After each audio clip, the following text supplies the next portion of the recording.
20 July 1969 ইতিহাস সৃষ্টিকাৰী এটি দিন নাছাৰ মহাকাশচাৰী নেইল আৰ্মষ্ট্ৰং আৰু বাজ অল্ড্ৰিন এপলো 11 স্পেচ ফ্লাইটৰ জৰিয়তে চন্দ্ৰপৃষ্ঠত অৱতৰণ কৰে।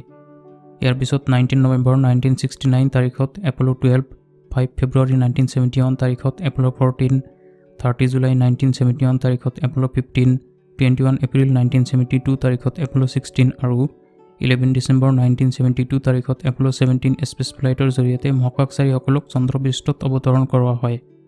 এইদৰে 6টা স্পেচ ফ্লাইটৰ জৰিয়তে মুঠ 12জন মহাকাশচাৰীক চন্দ্ৰপৃষ্ঠত অৱতৰণ কৰোৱা হয়।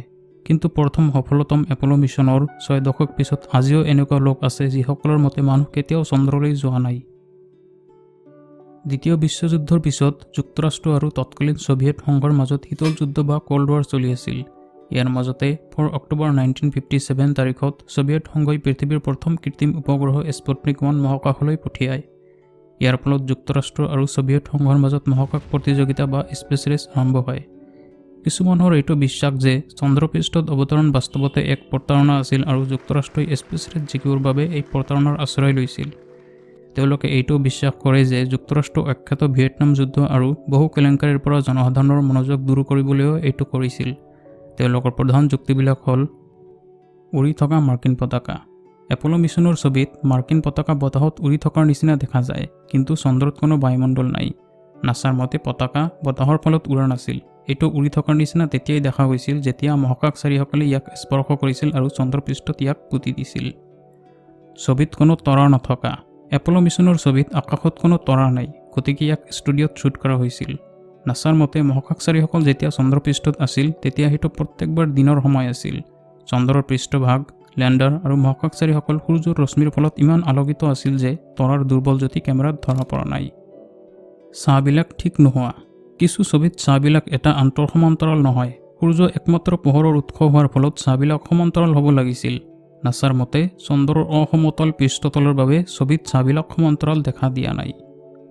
বিস্ফোৰণ গৰ্ত বা ব্লাষ্ট ক্ৰেটাৰ সৃষ্টি নোহোৱা। লেণ্ডিঙৰ সময়ত লেণ্ডিং ফ'ৰ্চ বা ইম্পেক্টৰ প্ৰভাৱত লেণ্ডাৰৰ তলত এক বিশাল গৰ্ত সৃষ্টি হ'ব লাগিছিল, কিন্তু এনেকুৱা হোৱা নাছিল। নাছাৰ মতে চন্দ্ৰৰ পৃষ্ঠভাগত মাত্ৰ কেই ইঞ্চিমানৰ ধূলিৰ এক স্তৰ আছে, যাৰ তলত এক টান আৰু মজবুত স্তৰ আছে যিটো লেণ্ডিং ফ'ৰ্চৰ দ্বাৰা প্ৰভাৱিত হোৱা নাছিল। ৰেডিয়েশ্যনৰ পৰা ৰক্ষা পোৱা। পৃথিৱী এক ৰেডিয়েশ্যন বেল্ট দ্বাৰা আবৃত, যাক ভেন এলেন ৰেডিয়েশ্যন বেল্ট বুলি কোৱা হয়। তেনেহ'লে এপলো মহাকাশচাৰীসকলে কেনেকৈ নিৰাপদে এই বেল্ট অতিক্ৰম কৰিছিল? নাছাৰ মতে চন্দ্ৰলৈ যোৱাৰ সময়ত এপলো মহাকাশচাৰীসকল 2 ঘণ্টাতকৈও কম সময়ৰ বাবে বেল্টৰ ভিতৰত আছিল আৰু সেইকাৰণে কম মাত্ৰাত ৰেডিয়েশ্যনৰ সংস্পৰ্শলৈ আহিছিল। আচলতে চন্দ্ৰপৃষ্ঠত অৱতৰণ বাস্তৱ হোৱাৰ বহুত প্ৰমাণ আছে। চন্দ্ৰৰ পৰা লৈ অহা পাথৰ, চন্দ্ৰপৃষ্ঠত মহাকাশচাৰীসকলৰ ভৰিৰ ছাপ, নাছাৰ দ্বাৰা চন্দ্ৰত এৰি অহা বিভিন্ন উপকৰণ ইয়াৰ প্ৰমাণ। 2008 চনত জাপান এৰোস্পেচ এক্সপ্লৰেশ্যন এজেন্সিৰ চেলেন লুনাৰ অৰ্বিটাৰে কিছু ছবি তোলে য'ত চন্দ্ৰ অৱতৰণৰ প্ৰমাণ পোৱা যায়। চীনৰ চাংগে 2 আৰু ভাৰতৰ চন্দ্ৰয়ান 1এও এপলো লেণ্ডিং আৰু লুনাৰ ৰেভাৰৰ চিহ্নৰ সন্ধান পোৱাৰ দাবী কৰিছিল।